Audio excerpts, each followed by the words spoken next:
Hi friends, ఈ రోజు మనం పెన్షన్దారుల కోసం వచ్చిన రెండు ముఖ్యమైన వార్తల గురించి మనం తెలుసుకోబోతున్నాం. ఏపీ సర్కార్ తీసుకున్న కీలక నిర్ణయాలు, కొత్త మార్గదర్శకాలు, పెన్షన్ పంపిణీ తేదీలకు సంబంధించిన పూర్తి వివరాలు ఈ వీడియోలో మనం తెలుసుకోబోతున్నాం.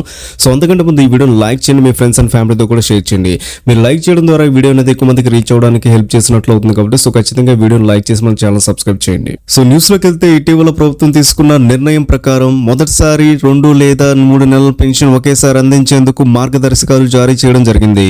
సాధారణంగా ఒకే నెలలో పెన్షన్ తీసుకోకపోతే ఆ మొత్తాన్ని తిరిగి పొందడం కష్టమయ్యేది. ఇప్పుడు ఒక నెలలో 2 లేదా 3 నెలల పెన్షన్ అందించే అవకాశం కల్పించారు. ఈ నిర్ణయం వల్ల పెన్షన్ తీసుకోలేకపోయిన వారికి ఆర్థిక ఇబ్బందులు తగ్గుతాయి. ప్రభుత్వం కొత్తగా ప్రవేశపెట్టిన నిబంధనల ప్రకారం 3 సార్లు వరుసగా పెన్షన్ తీసుకునే వారి ఖాతాలు శాశ్వతంగా నిలిపివేయడం జరుగుతుంది.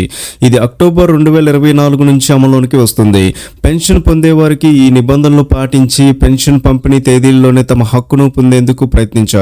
అదేవిధంగా ప్రభుత్వం మహిళా వితంతు పెన్షన్ విషయంలో కొన్ని కొత్త మార్గదర్శకాలు తీసుకువచ్చింది. భర్త మరణం జరిగిన మహిళలు తక్షణమే తమ డాక్యుమెంట్లను సక్రమంగా అందజేస్తే పెన్షన్ త్వరగా మంజూరు అవుతుంది. ఈ నిర్ణయం వల్ల వితంతువుల కుటుంబాలకు ఆర్థిక భద్రత పెరుగుతుంది.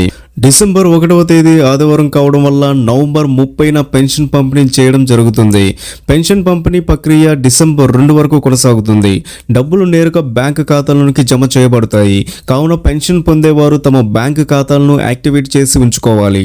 ఈ కొత్త మార్గదర్శకాల వల్ల పెన్షన్ పంపిణీ మరింత సులభతరం అవుతుంది. ప్రతి ఒక్కరికి సకాలంలో ఆర్థిక సహాయం అందుతుంది. పెన్షన్ వ్యవస్థను క్రమబద్ధం చేయడం, ప్రజలకు మంచి సేవలు అందించడమే ప్రభుత్వం తీసుకున్న నిర్ణయాల వెనుక ఉన్న ఉద్దేశం. కాబట్టి పెన్షన్ పొందడానికి ముఖ్యమైన అర్హతలు ఇప్పుడు మనం చూద్దాం. ఆధార్ కార్డు మరియు బ్యాంకు ఖాతా అనుసంధానం తప్పనిసరి. బయోమెట్రిక్ అప్డేట్ సరిగా ఉంటేనే డబ్బులు బ్యాంకులో జమ అవుతాయి. బ్యాంకు ఖాతా యాక్టివేట్ అయి ఉందో లేదో సరిచూసుకోవాలి. రేషన్ కార్డు వివరాలు కూడా సక్రమంగా ఉండాలి. గతంలో పెన్షన్ పంపిణీ వ్యవస్థలో కొన్ని ఇబ్బందులు తలెత్తాయి. ఇప్పుడు ప్రభుత్వం తీసుకున్న కొత్త మార్గదర్శకాల ద్వారా ఆ సమస్యలు తగ్గే అవకాశం ఉంది.